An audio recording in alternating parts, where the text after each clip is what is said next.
Who is the identity of the Sith Lord in the Acolyte? Well, let's talk about it. What's going on, everybody? Welcome to Sector for Nerds. Today I'm here to give you guys my thoughts on the Acolyte Episode 4 Day. But first up, make sure you guys like this video and subscribe to the channel. Lots of great content going up every single week, you guys. We've got Clone Wars discussions going up every Monday. Right now, every Wednesday, we've got new Acolyte discussions. Every Thursday, or well, almost every Thursday, we're doing video game live streams. I got YouTube Shorts going up every now and again, so definitely don't want to miss out on any of it. So make sure you're subscribed. I'll say this much, you guys. By the end of this episode, they had me excited for next week. Now, the episode overall, though, like if I give my thoughts on the overall episode, I thought it was a very mid-episode, to be honest. Definitely better than last week's episode, but I also feel like that wouldn't have taken much because last week was just a big pile of dog crap. Make sure you guys go and check out that video if you haven't yet. There was a lot about that episode that I thought didn't make sense, and there were definitely things in this episode that I questioned as well, like, well, why was this happening? Like, for example, when that one Jedi said that,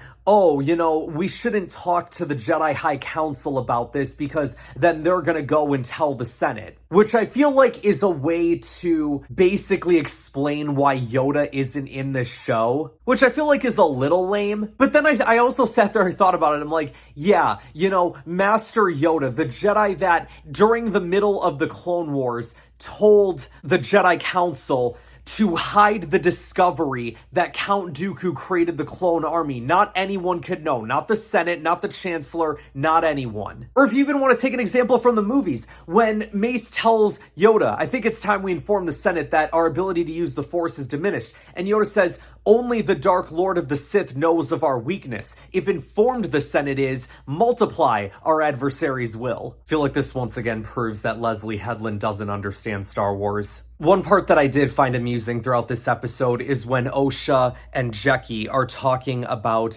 what it means to be, like, a true Jedi. Which I found funny because, like, you know, true Jedi is always a thing from, like, the Lego games if you get 100% of the studs. Every time I play a Lego game, like, it doesn't matter what it is, it's always true Jedi to me. I'll say this much. I think Jecki, the Padawan, might be my favorite character so far. She seems very wise beyond her years, and I would assume what? Like, she's probably a teenager, probably around the age that Ahsoka was during the Clone Wars. I also really like Master Soul. He's pretty cool as well. This whole episode is about telling, like, two different sides of the story, right? Where you have Osha and the Jedi going to, you know, try and stop May. And then you have, you know, May's side of it where she's with her junk dealer buddy, and they're going to find this Wookiee Jedi. But then the end of the episode arrives, and the Jedi are confronted by this Sith Lord that we see in the first or second episode. I mean, that's what we're all assuming, right? Is this guy's a Sith Lord? But who is he? Or they, or them, because apparently we've introduced pronouns as well now. But you guys, I think that the Sith warrior is none other than May's junk dealer friend that went with her to the planet. Especially because when May ends up betraying him and is like, yeah, you know what, I don't need to be here. Like, Osha being alive changes everything. I'm gonna go to this Wookiee Jedi and I'm gonna, you know, explain everything. I'm gonna go to all the Jedi, turn myself in. So the guy probably figured, okay, if you're not gonna kill him, I'm gonna do it myself. So now 3 of those 4 Jedi are dead. I feel like it's kind of a shame because I really wanted to see this Wookiee Jedi in action, and doesn't seem like we're going to get that now, unless they do another flashback scene. But like I said, that final 2 minutes got me hyped to see what happens in the next episode. We'll have to see where this goes, you guys, because so far I'm still not fully on board with this show. Like, the first 2 episodes I thought were fine, like they were okay, whatever. Last week's episode was like one of the worst Star Wars things I've ever seen. And then this week I kind of felt the same way that I felt about episodes 1 and 2, but that final 2 minutes I was like, oh snap. So hopefully we'll get like a really good lightsaber battle next week that, you know, according to the people that made this show is going to be better than Duel of the Fates, so I don't know about that.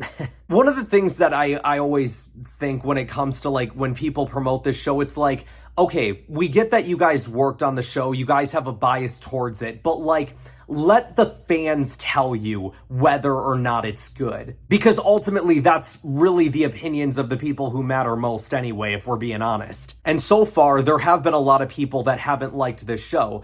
And as I predicted, it has definitely divided the fan base. Now, I will admit, last week, after that third episode, I made my video, and as the days went on, especially over the weekend, I saw definitely a lot of discourse for this show, where like every social media post that Star Wars was putting out there about the Acolyte, they were just like getting like ratioed stuff. You had people in the comments having like, click this as the dislike button for the show, and it'd be like thousands of likes on it, and just a lot of negativity towards the show. But then in the last couple days, I've also seen a lot of people coming forward and defending the show. And listen, I got no problem. If you like this show, 100% defend it. If this is something that you enjoy, don't let other people ruin that for you. What I don't appreciate, however, is when things happen like the media trying to spin this into saying that, oh, well, the reason why it's not being liked is because of bots. Like, that's the point that we're at now, is the media telling you, well, it's not the fans that aren't liking this show, it's just bots. Like, get out of here. I also saw that Star Wars Theory put out a video that can't get monetized or whatever. And I didn't see, like, what video it was at the start, so I'm like, okay, let me check this out. Like, let's see what was so bad about it. And I watched the video and I'm like,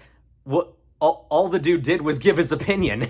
What's so wrong with this? I don't know, man. Everyone should be allowed to like what they like and don't like what they don't. So yeah, we'll have to see what happens going forward. We're now officially halfway through the show. We've got 4 more episodes to go. Like I said, for the moment, they have me curious about next week, which is a good thing. But let me know in the comments below what you guys thought about this episode, you guys. Be respectful of everyone's opinions, alright? I feel like that goes without saying. And be sure to like this video, subscribe to the channel, share this video with others to help support the channel, and I will see you guys next time. I'm glad you're here to tell us these things.